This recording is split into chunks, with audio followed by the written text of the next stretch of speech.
Welcome back to Underrated Movies. I am your guy, I am your man, Mr. Alton Henry. And today I would like to talk to you of another film that I believe is the best movie that Liam Neeson has done. And nobody's talking about it. Yeah, nobody's talking about it. I mean, the movie's about a decade old now.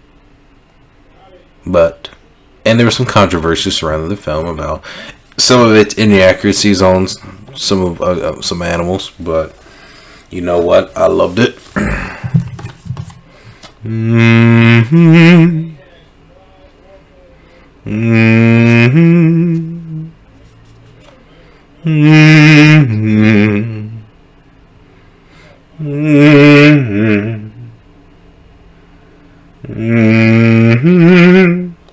The Gray, starring Liam Neeson and Frank Grillo.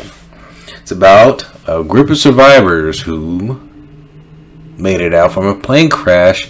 They try to survive, try to find, however they're going to survive in the winter wilderness, and they are hunted by wolves. Simple premise, but is directed beautifully. Joe Carnahan is the filmmaker of this movie. He's known for, I believe he directed Smokin' Aces, that film with Ryan Reynolds and Ben Affleck. And there was another film he did, I think it was kind of recently. He also directed on the A-Team adaptation back in 2010. So, I mean, he hasn't made a lot of movies, but he's, to me, hands down, I think this one is his best film. And I also think Liam Neeson's best film. I think Liam Neeson gives one of his greatest and very emotional performance as a man named as his character,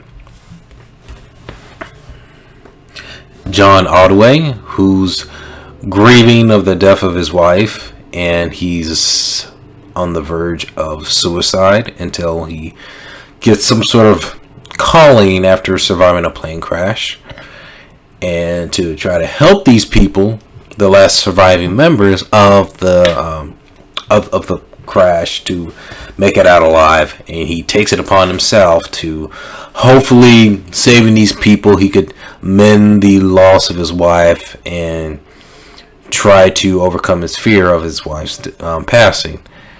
And this film should have been Oscar worthy. Man, this movie came out in January and no hype.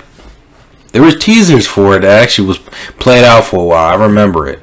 And I thought they advertised this film very well. And what really is good about this film is the direction and performances here. I mean, everybody does a great job. And there's certain moments in the film that just makes you just bust out in tears, and it's hard to watch. Wolves are the antagonists, and they hunt the humans down like they're just vicious monsters. Like, they just tackle them down, which I can see a little disbelief from there, but they like just rip them to shreds. I mean, not like gory. It doesn't get gory, but it does get violent, but it's suspensefully like violent, and it kind of does that shaky camera, kind of see it going on, but you don't really get a good clear as to what's happening when the wolves attack. One of my favorite moments in this film, and it's one of the scenes in there, it's early in the film, where James Bagdell, who actually has a small little part in here, and he plays dying in the film. And Otway comes to him and comforts him, basically letting him know he is going to die. He needs to accept it, but upon accepting it, who brings you peace? Who do you love? Who do you wish to see? And I think he mentions, I think his girl Rosie, and he's like, "Is that your daughter?" And he's like, "Yeah." So there's a lot of depth to a lot of these characters, where there's hints that every character there lost something, and they've isolated themselves in this cold Arctic location mend pains, to run away from their pains, and a lot of it has to deal with trying to overcome certain traumatic of human connection. And it only seems like through grief that they could surrender themselves to it and accepting what they lost, and to learn to cherish it more, from what I've noticed watching the film. And what also brought to my attention, because there's another scene in here where it involves another character passing, and it revolves him seeing an image of his daughter. So it does the movie really does touches on the concept of love is going to come back to you through tragedy or through, you know, pain, and it's gonna mend you from all the pain and suffering that you've endured, even in your final moments of life. And I thought that's something beautiful. One of my favorite moments of the film, and it's actually towards the end, and it received some controversy for it because the film advertises, this is the spoiler, I'm gonna just say it, the movie advertises him fighting like the alpha wolf. By the time you get to the ending, it cuts to black right even before you even see it. But in the trailers, there's like snippets of him fighting it. So they actually filmed the scene of him fighting the wolf. They just took it out. They just thought it didn't serve well to the, I guess, to the story. And I don't know. You can see snippets of it in the trailer. You can see snippets of it especially in the Red Band trailer. And this is one of those movies where it fell victim to false advertisement, and where they advertised scenes and they just didn't make it into the final cut. This movie's beautiful and I loved it. It's one of my favorite films.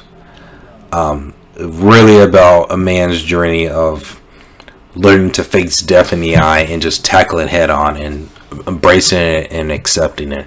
But what I do hate is that they advertise scenes in the movie that is not in the film. And it's one of those films that fell victim to. I don't know what it was a positive review film, but I think most people were turned off by it, especially how the film builds up to the ending, and then which, you know, it builds up to the ending, and then the movie abruptly ends. And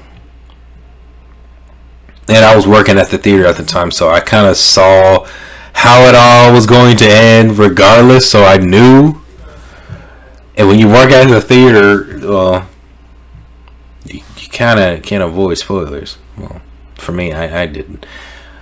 And also, one of my favorite sequences in here was the plane crash. Like, the movie's beautiful. Like, I wish this film got more recognition when it came out, and really